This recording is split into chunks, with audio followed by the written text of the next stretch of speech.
High বন্ধুরা, কেমন আছেন? আশা করি সকলেই ভালো আছেন। তো আজকে আমি বানিয়েছি নানান ধরনের মশলা ছাড়াই 4 থেকে 5টা উপকরণ দিয়ে পায়া রান্না।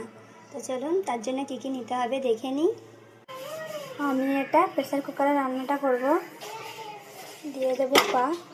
আমি কিন্তু এখনও গ্যাস চালু করিনি। 2টো পেঁয়াজ কুচি, 2 চামচ আদা রসুনের পেস্ট, 3টে শুকনো লঙ্কা, ছোট চামচের 1 চামচ হলুদ গুঁড়ো, 1 চামচ জিরে গুঁড়ো, 1 চামচ লবণ, 3 থেকে 4 চামচ মতো সরষের তেল। ভালো করে সব কিছু মিক্স করে নিতে হবে হাতে করে। যেহেতু আমি এটা সব কিছু সেজে চাপাচ্ছি, ভালো করে মিক্স করা হয়ে গেছে। এবার দিয়ে দেবো জল। আমি এইখানে 6 গ্লাস মতো জল দিয়েছি। আপনারা জলটা আপনাদের হিসাবে দেবেন। আর গ্যাসটা চালু করে জোরে রেখেছি। একবার ফুটে গেলে তারপর ঢাকনাটা বন্ধ করে দেবো সিটি দেওয়ার জন্য।